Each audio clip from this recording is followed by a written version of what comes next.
haven't actually. I mainly just Skype between one or two people, and that's about it. Oh, that's cool too. But so I put this together because I've been trying to do something like this for a while, just to get, we have different writers that come on the site that come together and talk. I know schedules are Uh-huh. tough because we're on the West Coast, Uh-huh. but this is a good start, and we can always make it better as we move on. But Uh-huh. I'm ecstatic to have you here because you write a lot for the site, specifically about the law. Mm-hmm. I know one thing you want to talk about specifically was the upcoming case involving cell phones and being checked. So can you give us some Yes. background on what that entails and help us understand more? Well, one of the principal questions about search and seizure is what is included in the protections of the Fourth Amendment. Of course, you have the standard persons, places, papers, and effects Yeah. issue. And the question mark is a warrant required for anything that's either tangentially related or is external from that? Okay. And with the cell phone, with the standard old style cell phone, there wasn't a whole lot of information on it outside of maybe a contact list and some phone numbers. But with the modern smartphone, people have private documents on there, work related documents, legal documents, medical files, in addition to just the standard telephone usage. Yeah. And a very large question is with a detention incident to an arrest, or anything that is related to a stop, whether it's like a standard Terry stop that's been recognized for 46 years, or just a stop with a simple traffic stop. The question is, if you are being detained, may a police officer take your smartphone and examine it and go into it without first obtaining a warrant? Um, in certain circumstances, there's an automobile exception to the warrant requirement on the Fourth Amendment. Okay. And so a really important question is, does that entail things like a smartphone with that vehicle? Like, say, for example, a police officer looks inside a vehicle, sees a smartphone there. They are arresting the individual, or they are going to be detaining that individual for a time. Can they get into the smartphone? And it's a really touchy question because law enforcement, in different types of circumstances, will argue that they are looking at public safety, exigent circumstances like in a chase or whatever, whether for different types of searches. Well, a large question mark is when you have something that can classically fit within the idea of papers and effects, the information stored on a smartphone, do they have to get a warrant for that? And to be perfectly honest, I'm on the fence about it. And I can see the law enforcement argument if it's like, say, a drug related case. They're trying to get as much information as possible on a major bust or something like that, or they are trying to find as quickly as possible not the middleman but the main person in a drug bust. Gotcha. And so I can see where the law enforcement could say, okay, this is an exigent circumstance where we need it. Uh, but on the other hand, uh, the whole idea that if a person has already been detained, they are in custody, the police have the cell phone as part of the effects taken from an individual being held, there is no real reason at that point to say we have to get into this cell phone right now without a warrant or That's without right, some because type of magistrate's approval. you have a time to get the warrant at that point. That's right. That's right. And so it'll be a very interesting split on the court. I envision a 6-3 or a 5-4 decision, and oddly enough, the person that will sway it, I believe, is Antonin Scalia. Yeah, Uh, we talked about that earlier. that's right. On the Fourth Amendment, Scalia has been very big about protecting the home or papers and effects. If it's Yeah. something that classically fits within the standard phrasing, he'll protect it very heavily, just like with the Sixth Amendment on the Confrontation Clause, or when he upheld the idea of flag burning being protected by the First Amendment 25 years ago. He can be a surprise, but it's usually something that's very specifically within the text. And Gotcha. so I think if anyone is going to sway the vote in favor of no, you have to have a warrant, it will be Scalia. And it wouldn't surprise me if he ends up writing the opinion. Wasn't there a question about the action of the police searching a phone being associated with the type of crime the person is accused of committing or committing? So more serious crimes, the police officer or law enforcement didn't have to get a warrant, but for more minor offenses, a warrant needed. The simple problem with that is it's very difficult to craft a bright line rule that the average police officer could recognize up front, because every police officer, every person is going to have a different perspective on exactly what the immediacy of a situation is. Say, for example, you have a shots fired call, the police respond to it, and they are concerned that the person they're looking for is not being found. They don't know if someone may be injured or whatever, and then they just do roving searches, and lo and behold, they get somebody, they grab a cell phone, start using it. That police officer may very well feel that the immediacy of that situation is good enough. Gotcha. And so it would automatically be in court for sure. And there's just really no good bright line rule that the police could rely upon. It's very different from, say, the automobile exception to the Fourth Amendment. Or say you're going through the airport and the TSA does a spot check on luggage, or through customs. I mean, those are obvious inherent needs, especially given 9/11 and other situations. But just as an average matter, it's too amorphous for the average police officer to be able to rely on a rule and say, we've got it right. And then you get into the question mark. Well, here's a good hypothetical. Say, for example, a person is highly involved in research and development for a technology firm. They have some work papers on their smartphone that they're using. Their smartphone as a kind of a referent guide as they're doing a meeting downtown, or they're on their travel or whatever. They get pulled over, and that information, which is proprietary, somehow gets out. A mistake is made in accessing the information. It goes into a share file or whatever. All of a sudden, it's not just, oh, my privacy's been invaded. It's like, oh, my company is in danger now because the research and development information is now out there.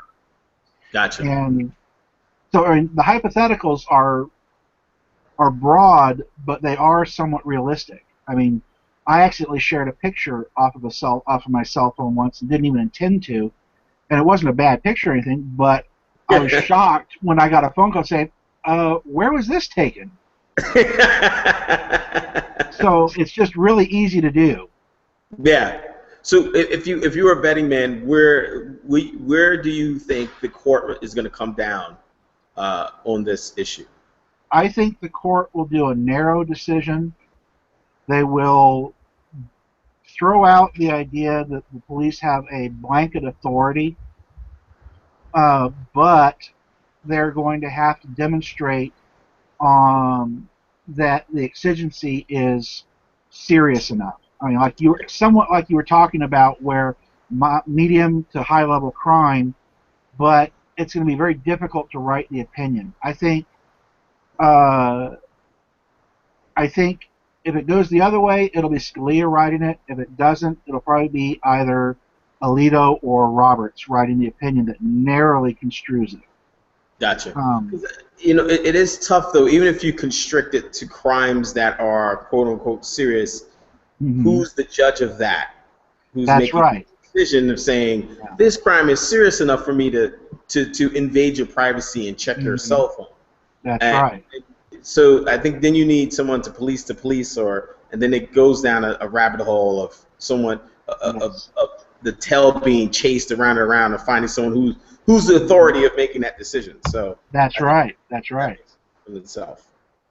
Hmm. Well, it sounds like a tough court decision. So I look It forward to is. seeing what's happening with that. It is. Uh, not to change course. I know you love anything about the law, but I wanted to get your take also. I put a question up there that I thought we can discuss as well about Democrats running on the Affordable Care Act, or running away from, or running somewhere in the middle. I know it's a state by state Yes. decision for each person, but what do you Uh-huh. think is going to come down as the news starts to look a little better, a little bit brighter? Do you think that more Democrats who were running against it before, or running to just fix it, are not going to run on it's a great thing for the country? Yes, some fixes need to be made, but more or less, it's a good decision. The Democrats are going to have a very difficult time running on the ACA as it currently stands, mainly because they left it too late in the day to deal with the misconceptions and the vitriol that was out there against it from the start. Do you think it's sort of Um, baked in? yeah. And so what they're going to have to do to be able to effectively run on it is say, whether we like it or not, we have a significant number of insured individuals that would not be insured right now. Yeah, There's at least some level of coverage at a point where, because they have the coverage, they cannot be turned down for certain types of medical care. They are going to have better access to preventive care, and that's how I would run it. I'd say, look, we are going to have to stick with this. We can yeah, modify it. We can look at what has worked or not worked. We can look at the numbers for insured and see how that may be drawing down not the overall insurance costs, because um, there's a good argument that the insurance companies are driving a lot of those costs themselves yes, rather than the actual medical industry. But we can take a look at what the medical industry is doing with regards to pricing. Because if they're getting a much more reliable um, consumer, yeah, revenue stream and consumer involvement, they may be able to draw down their prices right there. yeah, Um, the problem that the Republicans are going to have is repeal and eliminate and all that stuff is simply out of the question. Too many people that are now insured would be eliminated to make it a viable option for the Republicans. And so they're going to have to go to the middle ground as well. yeah, It's going to be a very interesting dynamic where you have both parties essentially saying the same thing, but the Republicans are going to have to stream it as, look, we were against this to begin with. Look at what happened. Look at all the problems and so forth. yeah. But now that we have it and so many people are now insured, Let's we're going to fix have it. to work on improving it. Yes. See, I think the Republicans have the better argument yeah, because, politically speaking, the mishaps, the problems that have come about, and all that, it plays into the Republicans' hands, no matter how they slice it. The Democrats, like I said, left it way too late in the day to be able to deal with a lot of the negative publicity, and yeah. that was their own fault. I mean, good example, the whole notion of the quote-unquote death boards. The Well, death that was panel, yes, that would have been so easy to diffuse. It's like all these boards were doing, or all these reference points were doing, was allowing people to know what their options were, whether it's long-term care, short-term care, hospice, taking care of estate planning if you're a terminal patient, for example, yeah, looking at options for drug benefit coverage. Like, say you're a terminal patient. My grandmother, 20 years ago, died of stomach cancer, and she had to take a medication that at that time was brand new, was $1,500 for 12 days of pills. wow, Yeah, and that's so it was the only thing that worked to keep the nausea at bay. Well, if you have access to information because you have a board set up to help people find the right information, where you can go to help alleviate these costs or eliminate them altogether, that's a positive. And that's what the kind of things that these boards were set up to do. Yeah. It was just unfortunate. Yeah, it was just unfortunate. It was called end of life planning. Yes, I think that sort of made it an easy target. You know, you're right in the sort of the environment that the Democrats find themselves. Yes. One of the ways that they could sort of get out of this is if the Republicans keep talking about just repeal. So right now, that's all you're really hearing. You hear maybe one or two say we got to fix it, we're stuck with it, but most are still going full bore repeal. So the problem with repeal, obviously you're taking 8 million people's health care away, and you can run on that. The second part is if they do repeal and replace, they have to put a plan forward.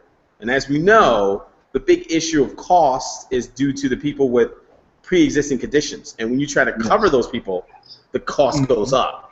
So any plan that doesn't have that in it is going to be questioned. And when it's in it, they're going to see that they're going to come to the same conclusion. This is sort of how you have to do it. So the Republicans are definitely on a tightrope. If they stick with the repeal-only plan, they're in trouble. But you're right. If they start saying, we got to fix it, I'm going to help make it better, then it does muddy the waters a bit for certain Democrats in certain states. But what you got to do, though, too, if you're a Democrat, you got to call them on what they said in the past. And don't let them just say, oh, I always want to fix it. And you could say, no, you didn't. You talked about repeal, and you were definitely going to repeal it, and you ran on it in your own primary.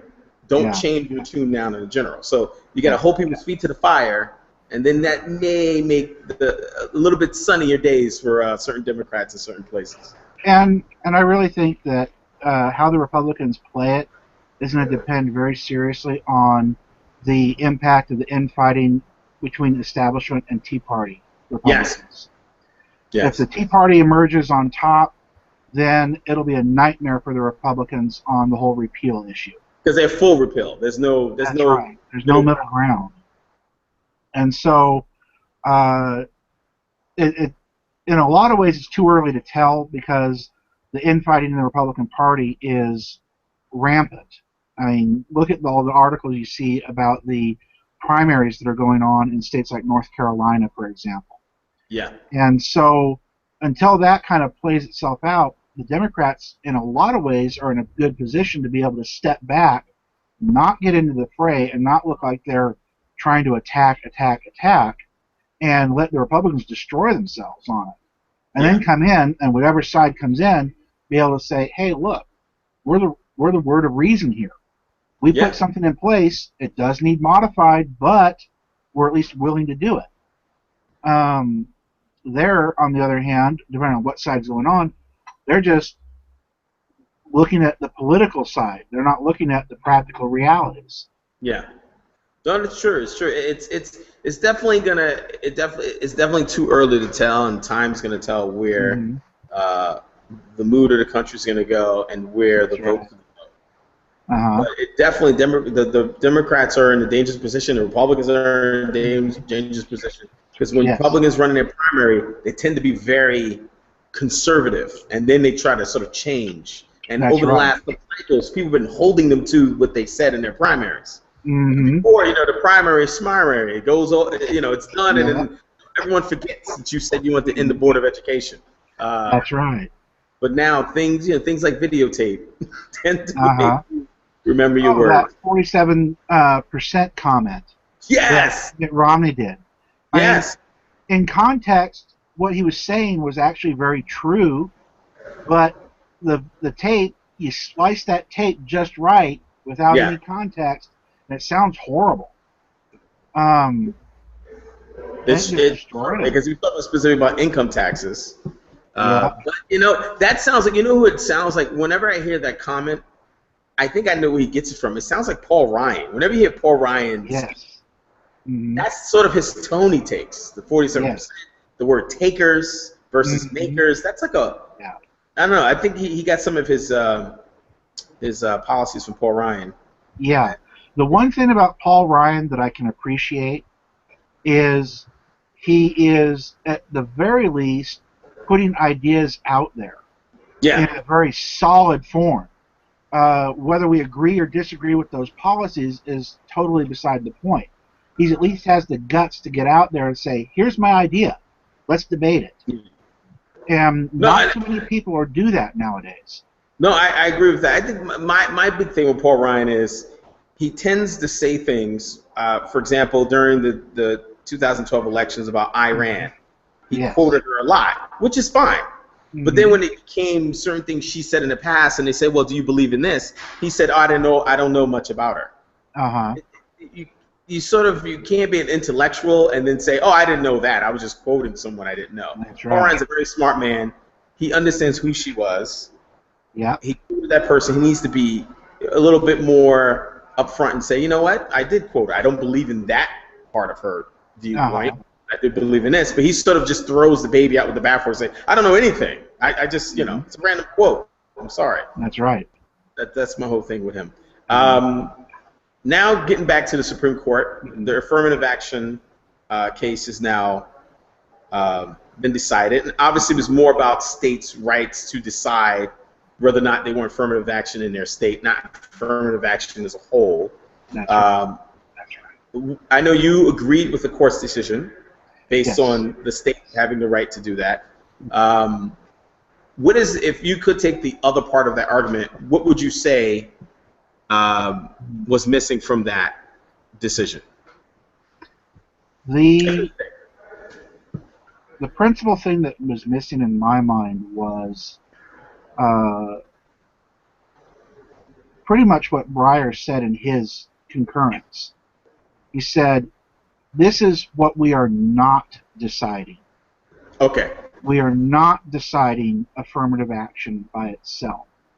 We are deciding whether or not entities, whether it's a state or a municipality or an institution, can decide the parameters that they will put into place for making their decisions.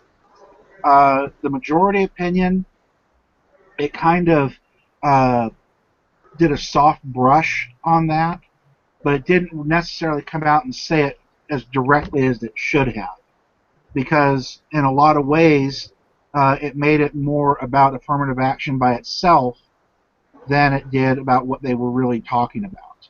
Yeah, and I think a lot of people miss that. They're very upset with the decision, but they missed what they were deciding. They were deciding something I think everyone agrees with, that states should have the right to decide that one issue. That's right.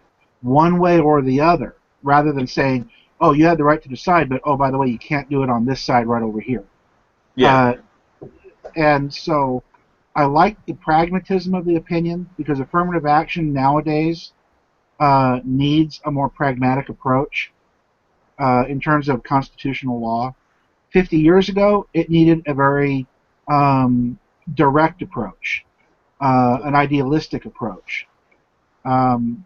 A friend of mine was involved in a Title VII lawsuit, and I can't really go into the details, but he was involved in a Title VII lawsuit, and one of the things I discussed with him was that nowadays, except in the most rare of instances, discrimination suits or civil rights suits are very subtle in terms of the facts underlying the discrimination. You don't have people coming right out and saying, kind of like Jesse Helms did in the 1990s when he voted against a person for an HHS position, she's a damn lesbian and I'm not going to vote for any lesbian. Yeah. You don't hear an employer saying, well, I don't hire blacks, or I don't hire Hispanics, or anything like that. You just don't see that anymore. Yeah, and I think that makes affirmative action so hard to decide, because it's not frontal racism where someone's going to tell you, I'm not hiring you because of this. It's sort of subtle, and you can sort of see it. So, I've always been a firm believer in affirmative action, and most people don't know affirmative action helps middle-class white women more than any other group. Yes. It's sort of, everyone always feels like affirmative action means a black person got a job I was going to get, and that's not necessarily no. But it is more subtle and it is harder to detect, but it is out Mhm. there, and Yeah. which is why I do believe in affirmative action. But the case itself was a tough one. If a state has voters Yes. voting that they don't want it, it's hard in the federal government to say you must do this. Yeah. Especially when there are legitimately other avenues to diversify your student body, diversify your workforce. You can do much better recruitment and advertising in low-income areas or Yeah, areas that have larger minority groups, for example.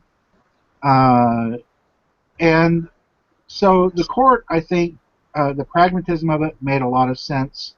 I think it's a natural outgrowth of the Richmond v. Croson decision of '89, where the court said that affirmative action can be appropriate where the vestiges of prior discrimination or prior um, Jim Crow is still prevalent, yeah, uh, where you don't have a lot of minorities represented, even though there's larger minority populations in the area, for example. And it's not that they're doing anything deliberately by policy to prevent minorities from getting in there, but it's the vestiges of the prior discrimination, where minorities feel that they are basically stuck wherever they're at. yeah, Um, and so I think this pragmatic approach is a natural outgrowth of it, saying we've come even further than where we were at during the time of Richmond v. Croson, so therefore we can uh, develop a little further. Keep yeah, the option available or open, but at the same time uh, allow states and entities, whether it's municipalities or schools, to be able to decide what they will or will not use. And if they decide not to use it, that's their choice. yeah. That's it. Hey, John, you there? Can you hear me? Yes, I can hear you. I see your wallpaper. That's Not great. not exactly your voice, which may be good because my camera is terrible. So Oh, well, mine is too. I'm trying to. Wait, it's not even on. It doesn't look like it's on. There it is. there it goes. Hey, You in the room? how you doing, sir? Been a while. It has been a while. So we were just talking about the recent affirmative action. Well, the case that was decided by the court that the state has the right to decide if they want affirmative action in their state or not through a vote. So you got any thoughts about that or anything you want to share? Um, not. I wish I heard what you guys had said. To be It was perfect.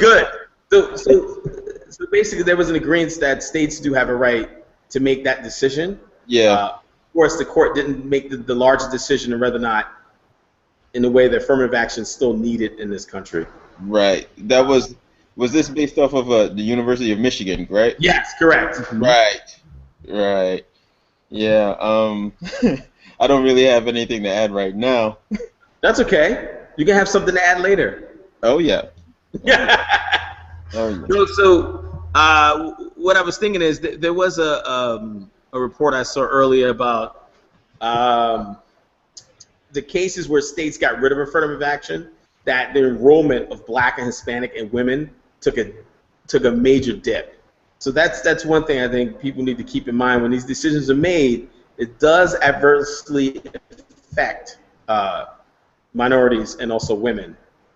So Mhm. it's too bad the court didn't really take that up and figure out Mhm. how to solve that, which is a hard decision to solve. But I digress. So So what? what? Yeah, I mean, I never read the decision. yeah. So what was the reasoning behind it? Who gave the majority opinion, and what was the reason behind it? Well, Greg can explain it. Hey, Greg, can you? Yeah. Essentially, what the court said was that when it comes right down to the policy side, Hmm. people have a right to, through their elected representatives or through a direct vote through referendum, to decide that certain boundaries can be used or not used. The boundary in this case being affirmative action. Right. And they simply said, look, it's just affirmative action itself is a tool.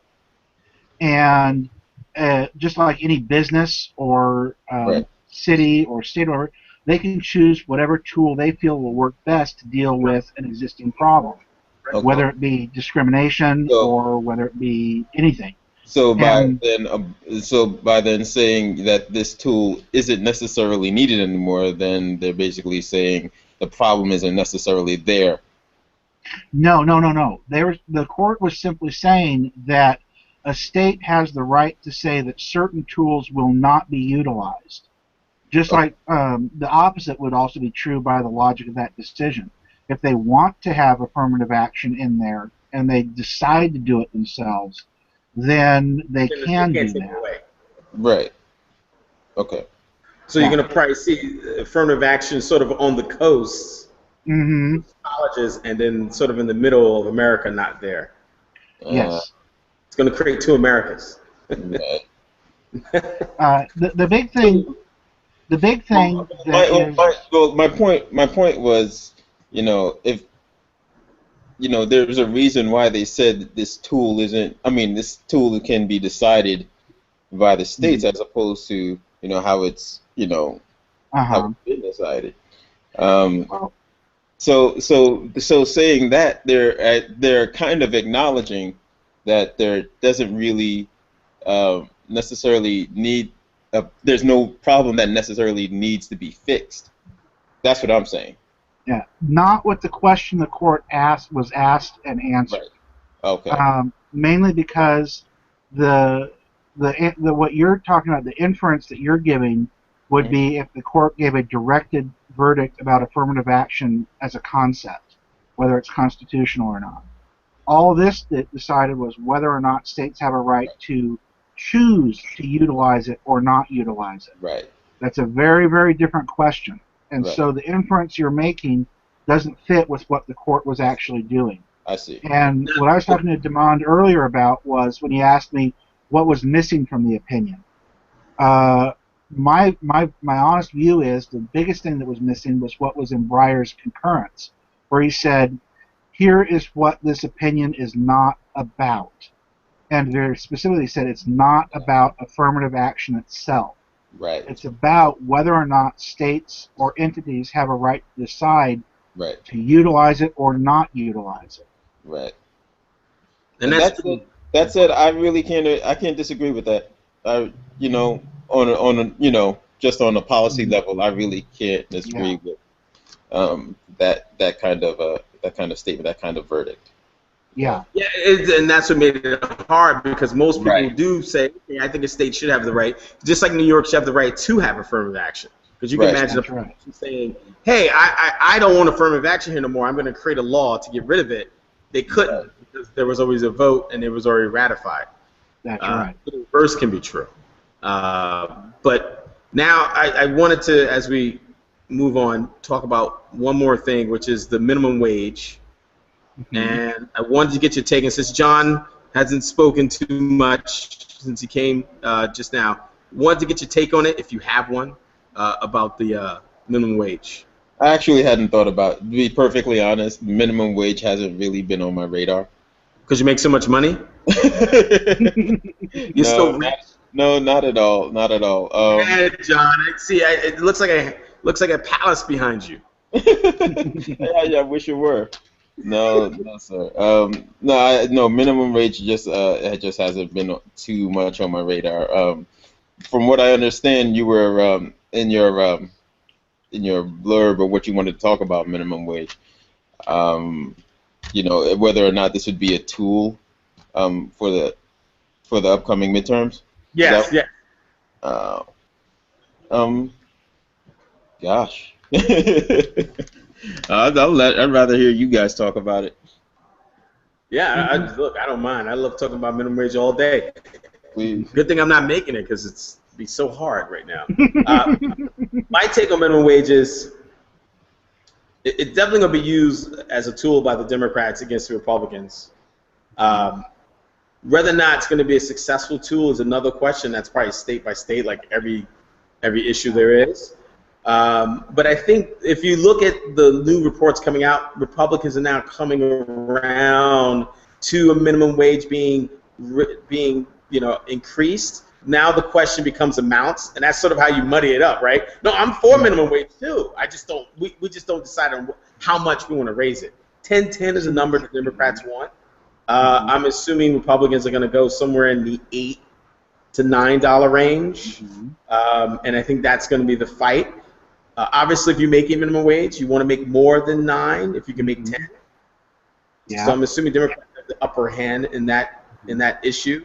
The question is if people believe that it can be passed. So if you're pushing for $10, if you believe that can be passed, I think people are going to go on the Democrat side. If you think $9 can be passed, just because you want to be more pragmatic, you may fall somewhere in the middle. So that's. But I think it's a plus for the Democrats. My view is that the economy is too fractured right now, both as a practical matter and as a political matter, to be able to effectively handle a significant increase in the minimum wage. In addition, minimum wage, in my mind, needs to be dealt with more on a state-by-state basis, with the federal minimum wage being a floor rather than something to shoot for. And right now, the $7.50, $7.75, whatever the federal minimum wage is, I agree it's too low, but by the same token, you hit it up to 10.10, a lot of states that may or may not be able to support an increase to that as a minimum element may be really stuck. I mean, they're like, we can't afford this, because the economics of it is not what a lot of people really think. A lot of the work out there that is in smaller towns and all that are very small businesses that have a very difficult time handling anything much above standard minimum wage right now to keep going. You raise it even further or to a significant degree, and then close to $2.50, $3 at a whack, pretty big, even if you phase it in. I think you're going to have, particularly in some of the more rural Midwestern states, very tough times. And the unemployment rates and so forth will go back up, even worse than they were a while ago. And so I think right now, as a political matter, it's not a good idea to be pushing it too hard. I think it's a discussion that needs to be had, and I think it has to go dovetail into a discussion of what constitutes the modern economy. A discussion I had about 8-9 years ago with a group of people was, what are we facing economically in the 21st century? And my rejoinder to that was, it's not so much what we're facing, it's what do we have to give up. Yeah. And in terms of giving it up is giving up the preconceived notion that the economy that we put a foundation under 70 years ago in the 1930s with the New Deal is not the economy of now. It's not even the economy of what it was 20 years ago. And because what we shored up with the New Deal and we modified and kind of stabilized somewhat in the 1980s and early 90s was based on the industrial age. Now we're on the information age and the technological age. And quite frankly, it's a very different kind of economy. And as a result, we have to have an honest discussion of what is the modern economy. What are its needs? What does it need as a foundation? What are its high points and low points? And we also have to get rid of the discussion using labels, whether it's socialism, communism, capitalism, free market base. All of that has to be thrown out the window. We have to go more into the idea of, if it works, it works. Don't rock the boat too much, because the labels don't necessarily apply in a practical way with the modern economy in the information age. It just doesn't work the same. Yeah, my thought process, I do agree that the minimum wage as a sort of a set number for the country may not be the right fit, in that the minimum wage for 1010 in New York may be okay. 1010 may be more than enough in Alabama, more than enough in Mississippi, and maybe not as much in New York, to be honest, because I live in New York City, and it's one of the most expensive cities to live in. So there is a way to probably parse it out a bit, state by state. Certain states have a $8 to $9 minimum wage. Maybe New York's a bit higher, LA's a bit higher, just because of the cost of living being so much. And there's probably some sort of formula you can use to get to that number per state. My issue with sort of the conversation being, well, maybe not now, is that every decade is not now. Even when it's great, the economy's doing real great. It's like, oh, if we raise the minimum wage, it's gonna kill the growth. We're having such great growth. So it's never, listen to politicians on that side of the aisle. It's never a good time to raise the minimum wage. And I think sometimes you have to take that leap and just do it. And let's see if the cliff, if things do fall off the cliff. I doubt they will.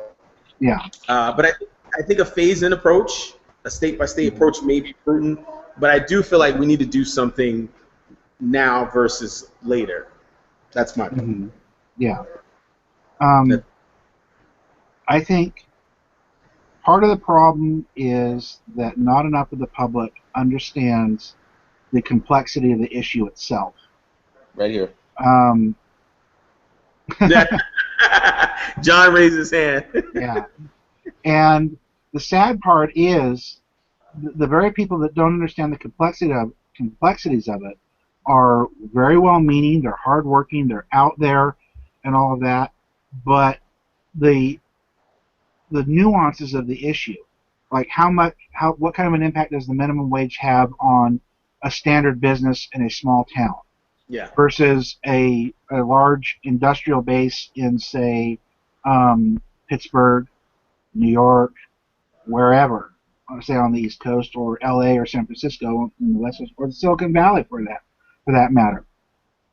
And so when you get the idea of the minimum wage being brought up, generally people are going to stick with their party, their principal party, because they don't understand the complexity of it. And two, they're going to look at how is it going to hurt me or help me. And they keep it very narrowly included to themselves. And when you're talking about a federal level issue, you have to be a little bit more broad-minded than that.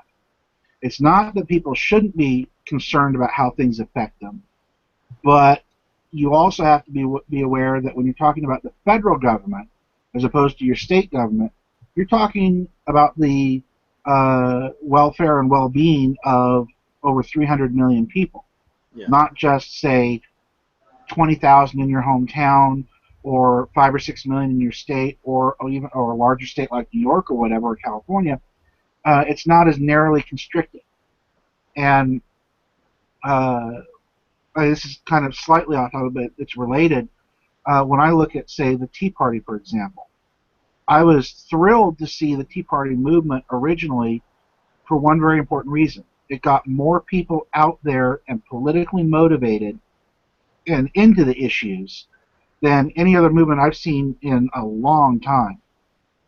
The problem is, though, that when they're talking about the federal issues, they have very little good, solid perception of what their policies or actions would actually do. Part of the article that I wrote last year about the political issue of the shutdown goes right to it. You default on your loans. Like anybody else, your credit rating goes down. It becomes much more difficult to obtain any more funds that are necessary and needed. And you essentially tell the rest of the world, well, we're done. Or to get anything, we have to pay significantly more. The reality is shutting down the government or defaulting on the loans that we have or whatever is not an option. And yet the Tea Party, predominantly, not all the Tea Party, but most of them, and also some conservatives that aren't really Tea Party allied, but they're fairly conservative, were willing to do that. And with all that is entangled with U.S. finance and U.S. bonds and bond issues and so forth, it would create a disaster economically worldwide that would be much worse than 2008 in all reality. And they were willing to do it. Yeah. And I think the same basic approach to the minimum wage is being waged not by people that have ill will, but they simply don't understand the full implications of what they are espousing.